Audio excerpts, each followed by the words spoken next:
Welcome back to Reading Bear. Today, we will take a look at some new revenge stories. And if you enjoyed my content, please don't forget to subscribe to my channel and post some bear emojis in the comments.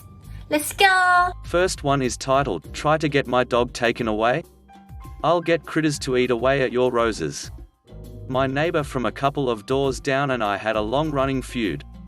It all started when his dog came into my backyard, and my dog attacked it.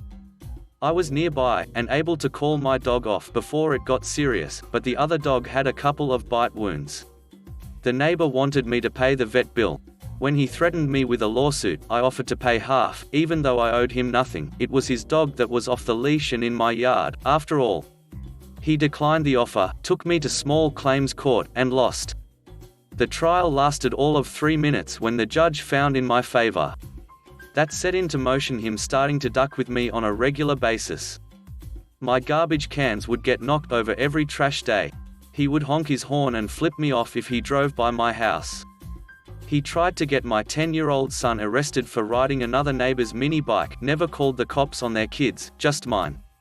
It was all stupid petty crap. But it was a lot of stupid petty crap, and we were growing frustrated and mildly concerned what he might do. We eventually grew tired of it, and filed a restraining order against him. We dropped the legal case against him when we received a letter from his lawyer stating that he would refrain from any sort of contact with any of my family for a period of 2 years. Things settled down at that point. But I was not yet satisfied.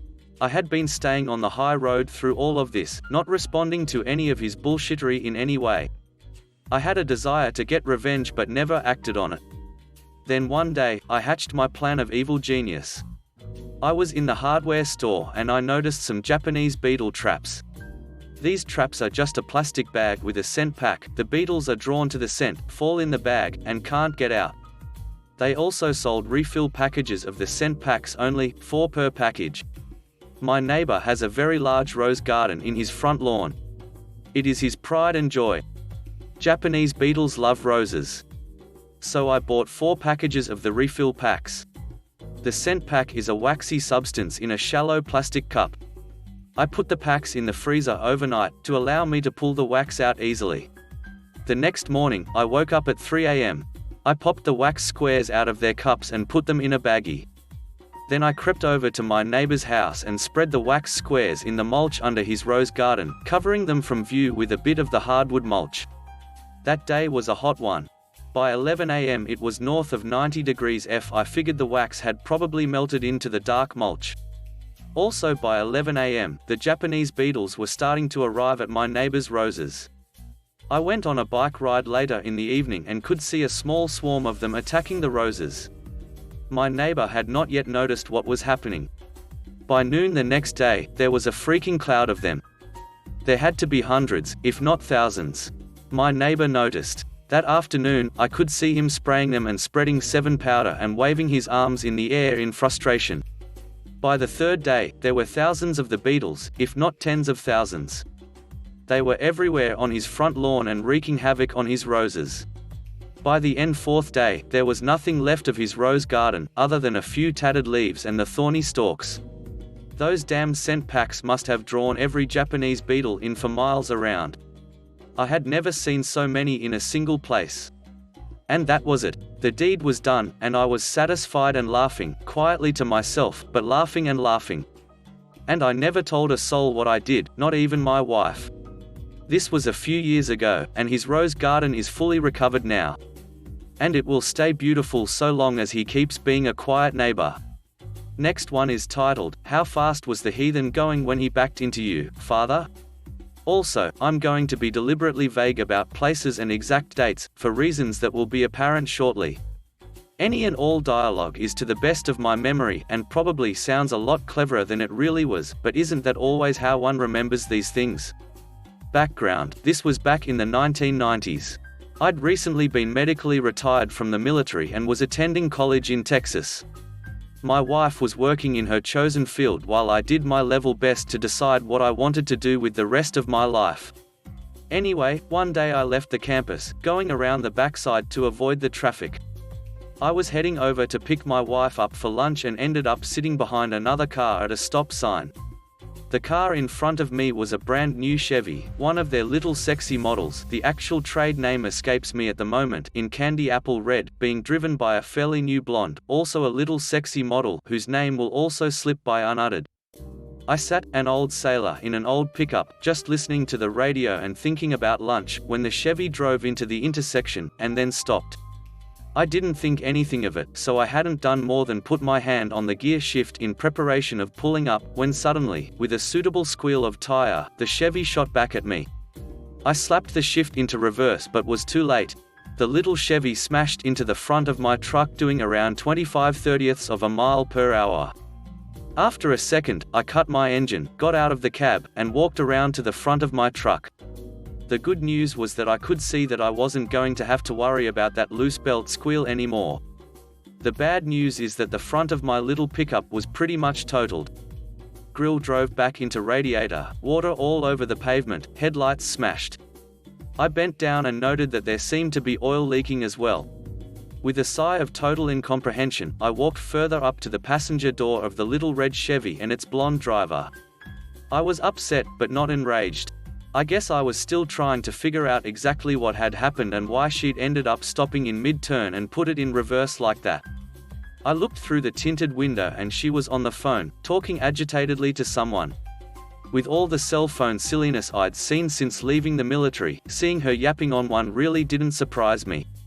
Although, had I thought about it, I should have wondered who, exactly, she was calling. Instead, I tapped on the window and she turned a bland face to me, then screamed into the phone, loud enough to penetrate the glass, "Oh my God, he's got a tire iron." Naturally, I spun around and looked behind me, then the nickel dropped. I turned in a slow circle and noted that there were no businesses, houses, or apartments in view, nor was anyone on the sidewalks or walking down the roads. For that matter, the only traffic was several blocks away in any direction. Her little car was sitting at the stop sign, almost exactly where it had been when I pulled in behind her. I stepped back and looked at our vehicles. Yup, it looked for all the world as if I'd rear-ended her. Damn, the little witch had set me up. I quickly walked back to my truck, thinking as fast as I could. Any minute now, a police car was going to show up, called by the little blonde, expecting to find a crazed man with a tire iron, and ideally needed to not be that man. I pulled my tire iron out from behind my seat and threw it as far as I could into the nearby field, then jumped into my truck. I was a slim chance, but it was the only hope I had.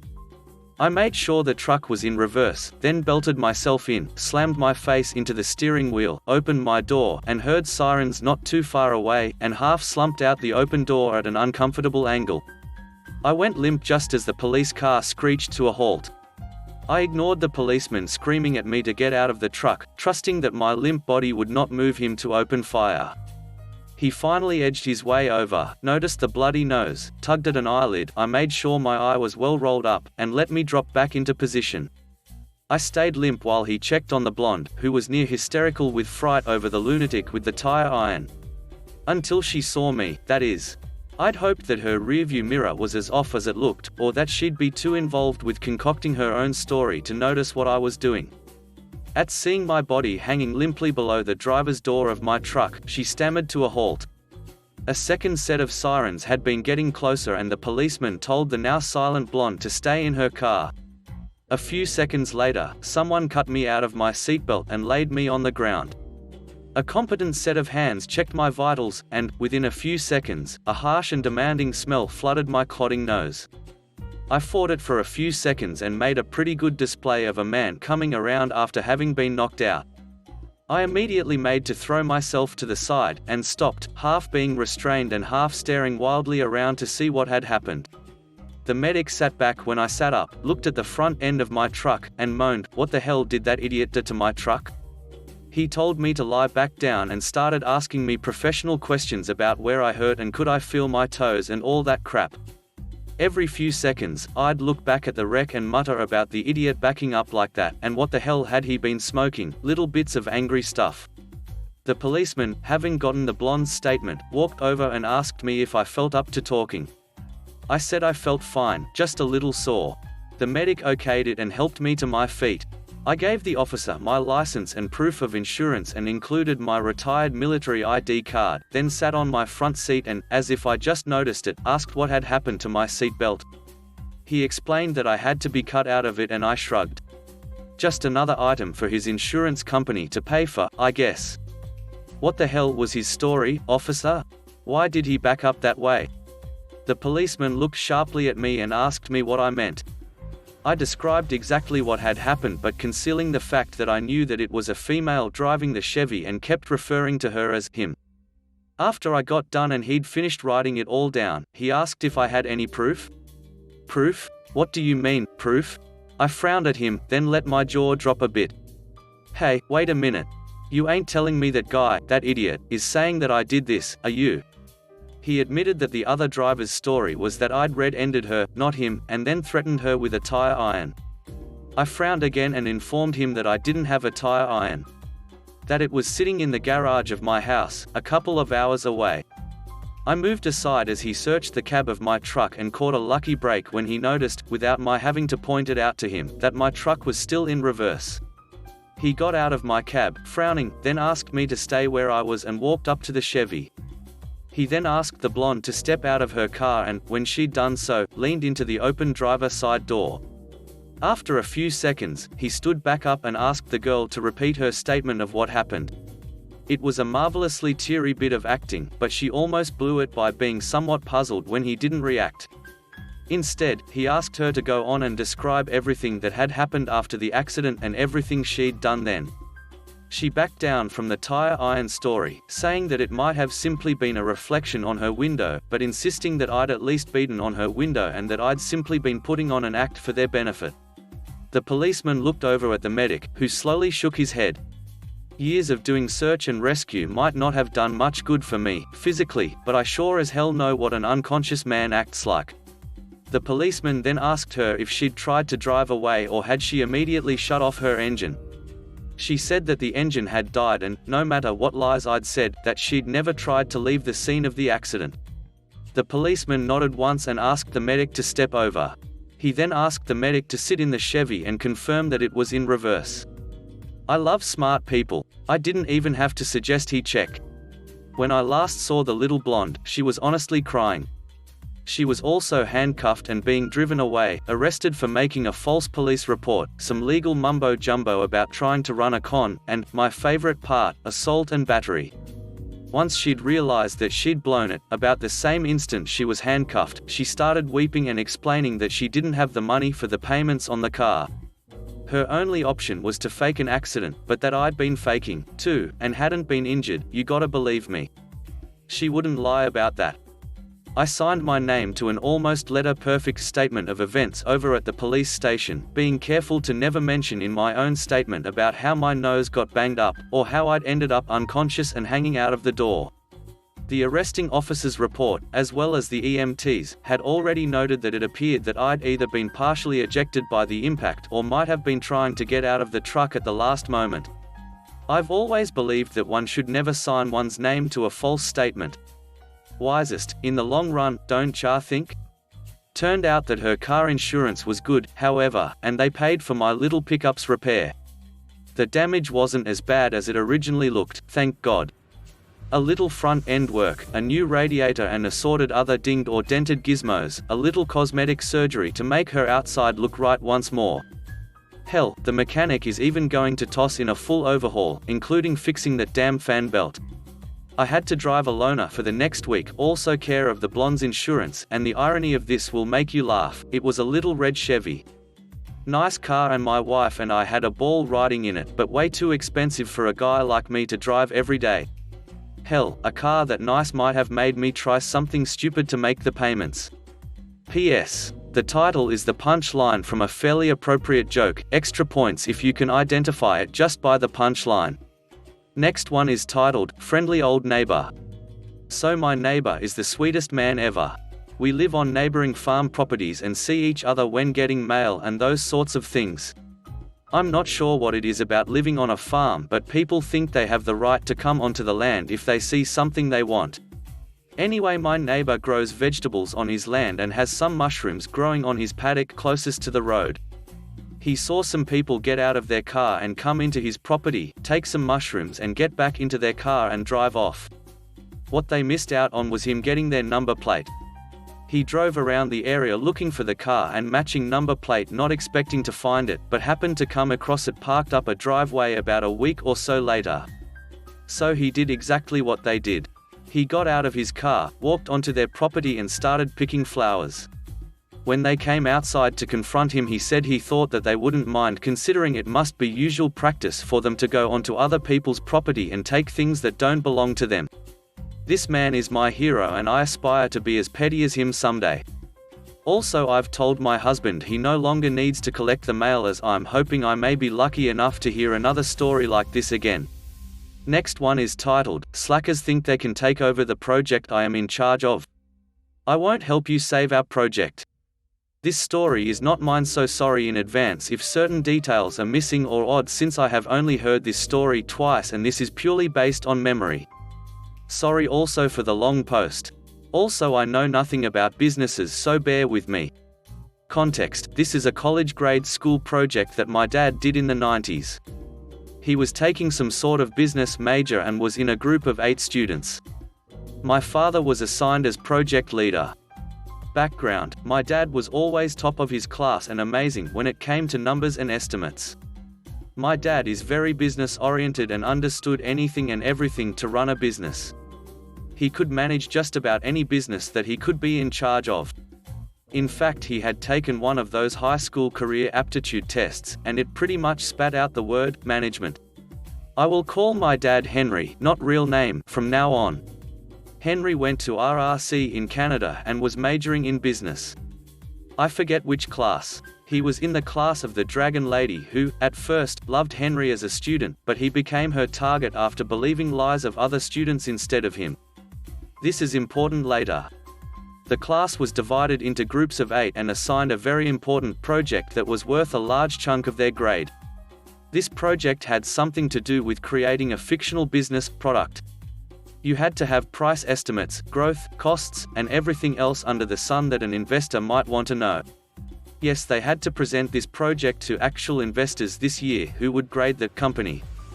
Henry was assigned project leader and he started to get the ball rolling since this was a very important project.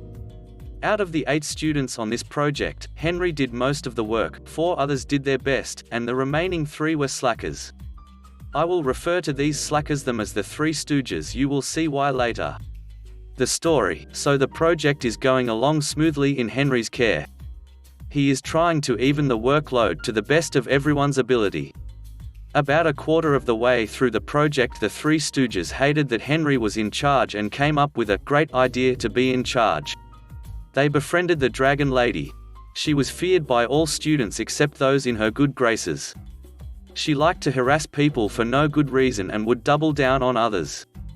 The 3 Stooges were telling lies about how lazy Henry was, how he sat around bossing others to do his work, and how the 3 Stooges were doing most of the work.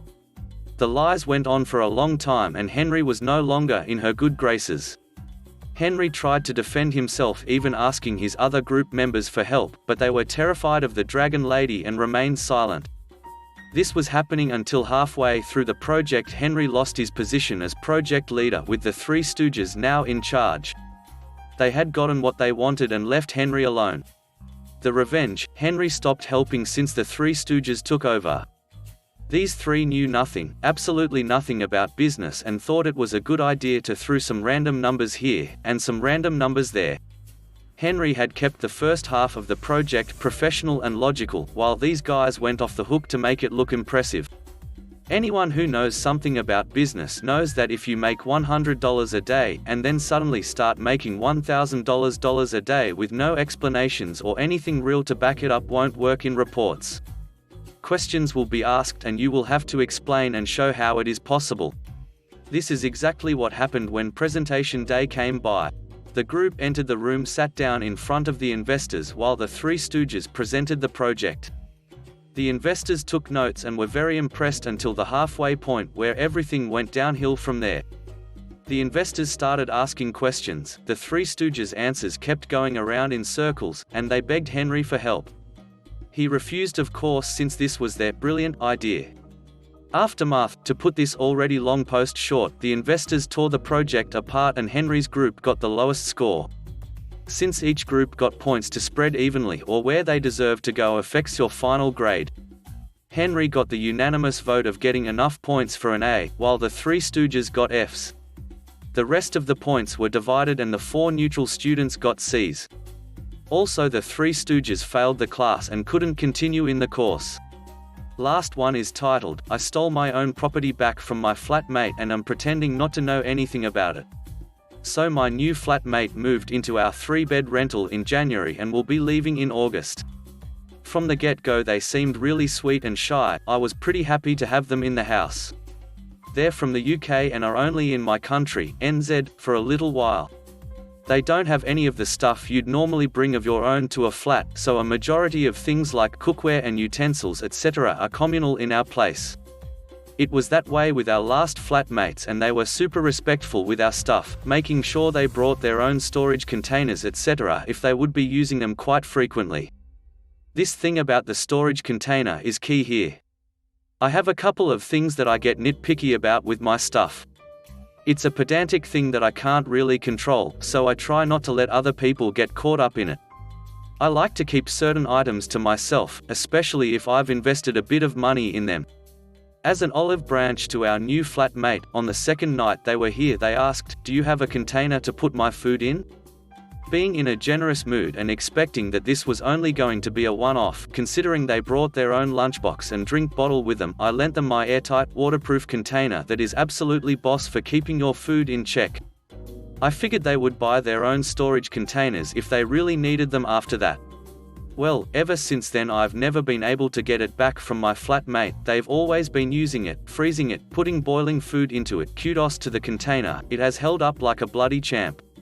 I popped it in the dishwasher one day and suddenly it was back on the bench with someone else's food in and being whisked away into their bedroom as a noodle vessel. And this isn't the case with just my food container. Before they moved in they wanted me to leave my study desk in their room so they could use the computer and do my makeup and hair. It's my desk so I just moved it anyway but felt so guilty that I bought a desk for their room. My husband said we advertised it with a desk so we couldn't really wriggle out of that one.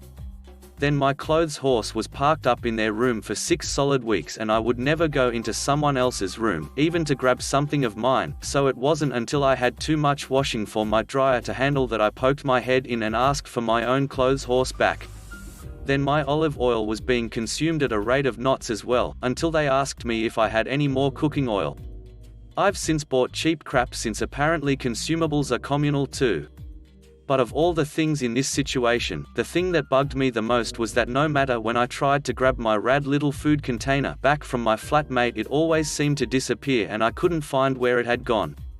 That is until today, when they left it in the bench and I locked it into my dishwasher for 130 minutes, waited by the washer during the last 3 minutes and then grabbed it, put it inside another larger container and hid that little sucker at the back of a cupboard my flatmate never seems to use.